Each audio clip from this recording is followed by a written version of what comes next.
कितना पढ़ाई की हो? Last year BA. बेटा माँ तो बचपन से पालती पोसती, ऐसा क्यों किया? अफसोस है आपको?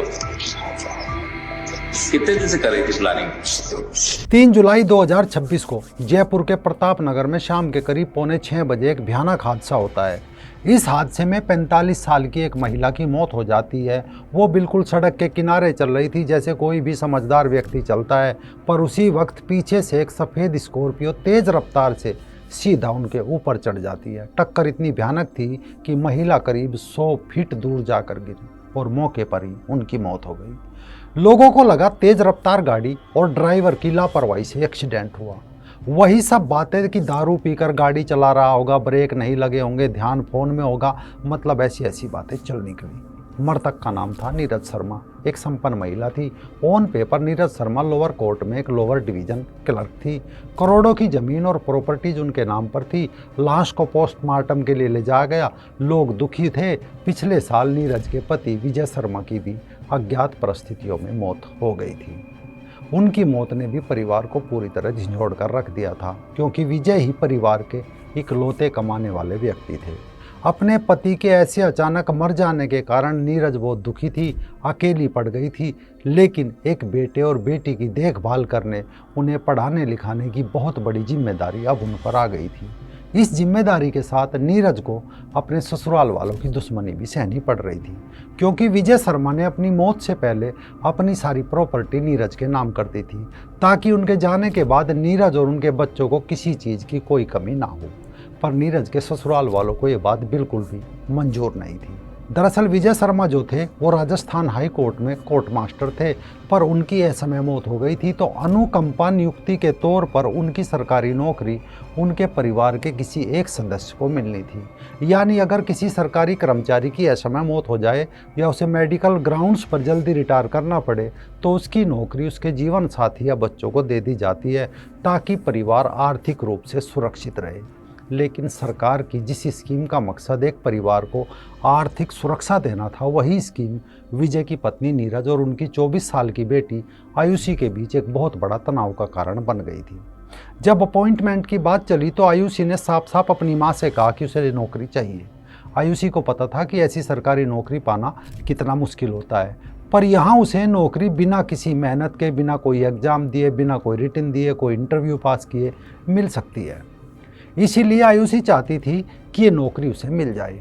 लेकिन आयुषी के मामा थे राकेश कुमार शर्मा, जो खुद भी राजस्थान हाई कोर्ट में एलडीसी के पद पर कार्यरत रहे थे। तो राकेश कुमार शर्मा ने अपनी बहन नीरज को सलाह दी कि वो ये नौकरी अपने लिए ले ले। आयुषी ने अभी 12वीं पास की थी, तो उसे आगे कॉलेज जाना है। दूसरा, राकेश ने सोचा कि कुछ सालों बाद आयुषी की शादी हो जाएगी, तब वह अपने ससुराल में इतनी व्यस्त हो जाएगी कि क्या पता नौकरी करे या ना करे। ये भी संभव था कि शादी के बाद उसके ससुराल वाले उसे नौकरी ना करने दे, या फिर वो नीरज और अपने भाई पर ध्यान ही ना दे। अगर नीरज के पास कोई इनकम नहीं होगी तो अपने बेटे का और अपना ख्याल कैसे रखेगी। नीरज का बेटा एक स्पेशली एबल्ड बच्चा है और उसे विशेष देखभाल और पैसों की बहुत ज़्यादा ज़रूरत है। कई बातें ध्यान में रखते हुए राकेश शर्मा ने नीरज को कहा कि वो नौकरी अभी कर ले, पर उनके इस फैसले से आयुषी इतना चिढ़ गई कि उसके और नीरज के बीच लगातार झगड़े होने लगे। बात इतनी बढ़ गई कि आयुषी ने मां नीरज और अपने भाई के साथ रहना छोड़ दिया और जयपुर में ही अपने चाचा मोहन स्वरूप के घर जाकर रहने लगी। अगर देखा जाए तो आयुषी को माँ के साथ रहकर कोई तंगी नहीं थी। अच्छी पढ़ाई पढ़ती, विदेश में जाकर भी पढ़ सकती थी, कुछ बड़ा कर सकती थी, लेकिन फिर भी उसे इस नौकरी पाने के लिए एक शॉर्टकट चाहिए था, क्योंकि मेहनत करना सबके बस की बात नहीं होती। अब उसकी मां नीरज के सामने एक और मुसीबत खड़ी हो गई। ससुराल पक्ष पहले से ही संपत्ति को लेकर नाराज था, अब उसे अपनी बेटी का गुस्सा और नफरत भी झेलनी पड़ रही थी। खुद की बेटी से एक मतलबी माँ होने के ताने उसे हर रोज सुनने पड़ रहे थे। गुस्सा और नफरत एक इंसान को किस लेवल तक अंधा कर देता है, आयुषी से समझ सकते हैं। अपनी माँ से अलग होने के बाद वो उस इंसान के करीब हो गई जो कि उसकी माँ से बहुत ज़्यादा पहले से नफरत करता था और उनसे आए दिन झगड़े करता था। यहाँ तक कि कई बार उसे मौत की धमकी भी दे चुका था। ये आदमी कोई और नहीं बल्कि आयुषी के चाचा मोहन स्वरूप थे। अब दोनों की दुश्मन एक थी, तो अब आयुषी और मोहन स्वरूप का रिश्ता और गहरा होता चला गया, क्योंकि दोनों की नफरत का निशाना नीरज थी। मोहन स्वरूप को नीरज की प्रॉपर्टी चाहिए थी, दूसरी तरफ आयुषी को सरकारी नौकरी चाहिए थी। दोनों ने सोचा उनके इस सपने के बीच अगर कोई दीवार है तो वो है नीरज शर्मा। क्योंकि आयुषी का भाई सरकारी नौकरी करने लायक नहीं था, इसीलिए अगर नीरज को कुछ हो जाता है तो सीधा नौकरी आयुषी को जाती है। बस प्रॉपर्टी और नौकरी के लालच में आते ही आयुषी ने अपनी ही माँ को मारने का प्लान बनाया। अब यहाँ एक नाम आता है बलराम। वैसे तो ये आयुषी का चचेरा भाई था, पर इससे पहले ये मोहन स्वरूप का बेटा था। आयुषी इसी के साथ ज़्यादा वक्त बिताती थी।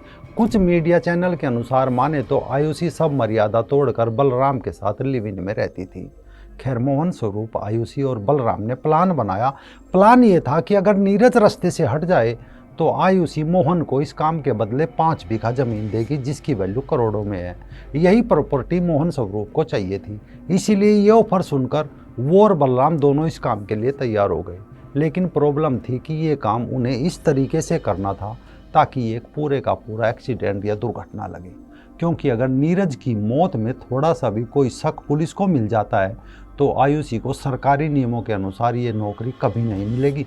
इसीलिए उन्होंने कई महीनों से इस प्लान के लिए तैयारी शुरू कर दी थी। पूरे लाखों रुपए खर्च करके आयुषी, मोहन स्वरूप और बलराम ने 5 हिटमैन हायर किए थे। 20 साल का हेमंत शर्मा, जो कि भरतपुर का रहने वाला था, इस हिटमैन की पूरी टीम को लीड कर रहा था। दूसरा आकाश शर्मा, मोहित शर्मा, रोहित यादव और अरविंद शर्मा उनके टीम के मेंबर्स थे। इन सब ने मिलकर फैसला किया कि नीरज की मौत को वो एक सड़क दुर्घटना के रूप में पेश कर देंगे। अगर सड़क दुर्घटना हो जाती है और कोई भी संदेह नहीं करता, कोई पारिवारिक सदस्य इस मौत के पीछे नहीं है, तो आयुषी को नौकरी मिल जाएगी। ये सब सोचकर सबसे पहले इन हिटमैनों ने नीरज की दिनचर्या को फॉलो किया। वो कब घर से बाहर निकलती है, कब वापस आती है।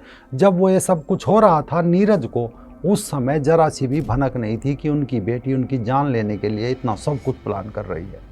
कुछ दिन मॉनिटर करने के बाद हत्यारों ने नोटिस किया कि नीरज लगभग हर दिन शाम के लगभग 4:30 बजे अपने बेटे को कोचिंग सेंटर छोड़ने पैदल निकलती है।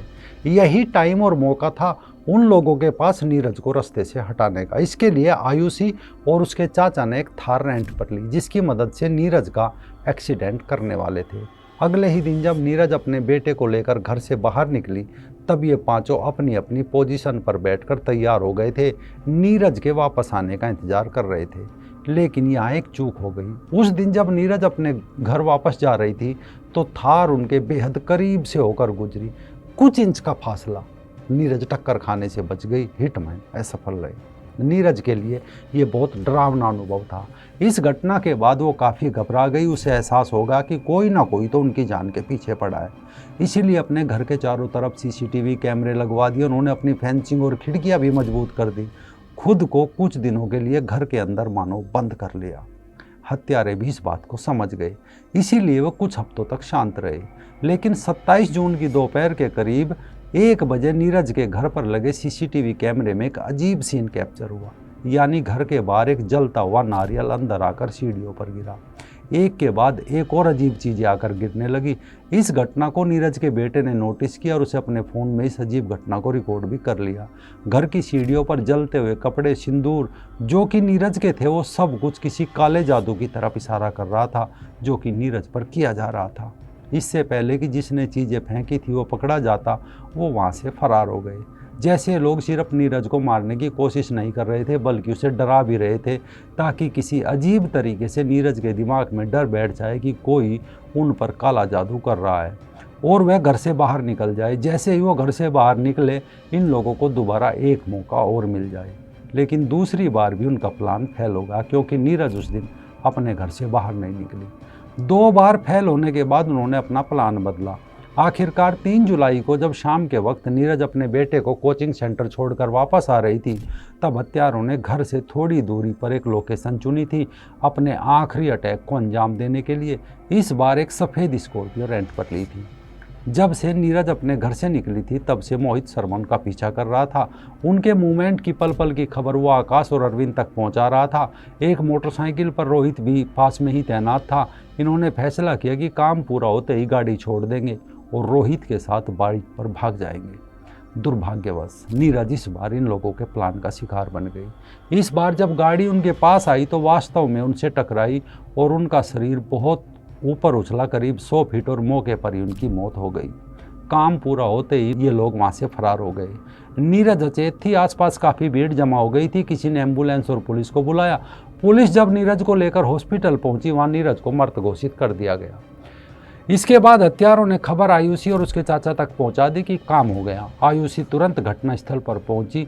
तब उसने अपनी एक्टिंग शुरू की। दहाड़ मारकर रोने लगी कि उसकी माँ के साथ ऐसा किसने कर दिया। अब वह अकेले इस दुनिया में कैसे जिएगी। अब उसका कोई सहारा नहीं है। पहले पापा छोड़ गए, अब मम्मी छोड़ गई। भगवान मेरे साथ ऐसा क्यों किया। लोग उसे सांत्वना दे रहे थे कि इतनी कम एज में इतना कुछ देखने वाली आयुषी को लोग मानो शांत कर रहे थे। लेकिन कोई था जो आयुषी के आलाप को संदेशे देख रहा था। वो था आयुषी का मामा राकेश, क्योंकि उसने घर के अंदर आयुषी का रौद्र रूप देखा था। लेकिन राकेश बार बार मानो खुद से कह रहा था कि काश ऐसा ना हो। लेकिन अगले दिन जब आयुषी के व्यवहार में बहुत बदलाव आ गए, वो काफ़ी सामान्य हो गई, सामान्य बातें कर रही थी और अपने चाचा और उसके बेटे से बहुत ज़्यादा भी बातें कर रही थी। ऐसा लग रहा था जैसे अपनी माँ की मौत के बारे में वो पूरी तरह भूल चुकी है। ये सब देखकर राकेश को बिल्कुल भी ठीक नहीं लगा। उसने चुपचाप पुलिस में एक FIR दर्ज करा दी, जिसमें आयुषी उसके चाचा के परिवार का नाम शामिल करा दिया। नीरज लोअर कोर्ट की एक सदस्य थी, इसीलिए पुलिस ने इस रिपोर्ट को बहुत गंभीरता से लिया। सबसे पहले पुलिस ने प्रतापनगर एरिया के CCTV फुटेज चेक किए, जिसमें वो एक्सीडेंट रिकॉर्ड हुआ था। क्लिप देखने से पुलिस को कार की डिटेल्स मिली। उन्होंने ये भी नोटिस किया कि नीरज को कोई टक्कर गलती से नहीं लगी, बल्कि जानबूझकर किया गया है, क्योंकि गाड़ी का पैटर्न ही ऐसा था। यहाँ से पुलिस को पुष्टि हो गई कि ये कोई हिट एंड रन का केस नहीं है, बल्कि एक पूर्व नियोजित हत्या थी। इसके बाद उन्होंने घर का CCTV भी चेक किया, जहाँ से उन्हें वो काले जादू वाली फुटेज मिली। पुलिस को वो गाड़ी जल्दी मिल गई। इस गाड़ी में उन्हें नीरज की कुछ और निजी वस्तुएं भी मिली, जिससे साबित हो गया कि 27 जून को इन लोगों ने उनके घर के अंदर सारा अजीब सा तांडव किया था। पुलिस ने जब उस लावारिस स्कॉर्पियो के मालिक को ढूंढा तो जांच में एक बहुत बड़ा मोड़ आया। पता चला कि हेमंत शर्मा नाम के एक शख्स ने 35,000 रुपये देकर ये गाड़ी रेंट पर ली थी। यही वो धागा था जिसे पकड़कर पुलिस हत्यारों के नेता तक पहुंची और जल्द ही मोहन, स्वरूप, बलराम और बाकी लोगों के नाम एक एक करके सामने आने लगे। पुलिस ने बिना समय बर्बाद किए मोहन स्वरूप को पकड़ा, लेकिन बलराम मौके से फरार हो गया। पुलिस की कड़ी पूछताछ के दौरान मोहन स्वरूप पूरी तरह टूट गया। उसने पुलिस को सारा सच बता दिया। उसने कबूल किया कि आयुषी ने ही अपनी मां को मारने की पूरी साजिश रची थी। इस चौंकाने वाली गवाही के बाद पुलिस सीधा नीरज के गांव पहुंची, जहां उनका अंतिम संस्कार किया जा रहा था। जब पुलिस आयुषी के लिए वहां पहुंची तो आयुषी ने शुरुआत में काफ़ी अकड़ दिखाई और सहयोग करने से साफ मना कर दिया। लेकिन उसे एहसास नहीं था कि उसकी साजिश के बारे में पुलिस को सब कुछ पता चल चुका है। अंततः उसकी मां की हत्या के जुर्म में उसे गिरफ्तार कर लिया गया। आपको याद होगा कि आयुषी के पिता विजय की अचानक मौत हो गई थी। अब आयुषी के मामा राकेश कुमार शर्मा का कहना है कि जब विजय को ब्रेन स्ट्रोक हुआ था, तब आयुषी और उसका कजिन बलराम उन्हें किसी अज्ञात हॉस्पिटल में ले गए और 3 महीने तक इलाज के बारे में परिवार को अंधेरे में रखा। जब नीरज ने बार बार पूछा तो आयुषी ने बस ये कहा कि उसने पिता को एक प्राइवेट हॉस्पिटल में एडमिट करा दिया है।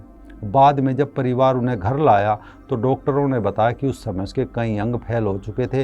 राकेश ने आरोप लगाया कि आयुषी ने अपने ही पिता की फीडिंग ट्यूब निकाल दी थी, जिसकी वजह से उनकी मौत हो गई। पुलिस अब इन सारे गंभीर आरोपों की जांच कर रही है, आयुषी से पूछताछ कर रही है, जो फिलहाल हिरासत में है। कोई पछतावा उसके चेहरे पर नहीं है। लालच, नफरत ने आयुषी को एक हत्यारी बना दिया। हालांकि ये अभी तक की कहानी है। भारत की न्याय व्यवस्था ऐसी है, आगे क्या होगा सब जानते हैं। आजकल ऐसे कितने किस्से हर रोज़ सुनने को मिल रहे हैं। अब तो समझ से दूर हो चुका है कि इंसान किस रिश्ते पर भरोसा करे, किस पे नहीं। आप इस केस के बारे में क्या सोचते हैं? कमेंट बॉक्स में अपनी राय जरूर दें।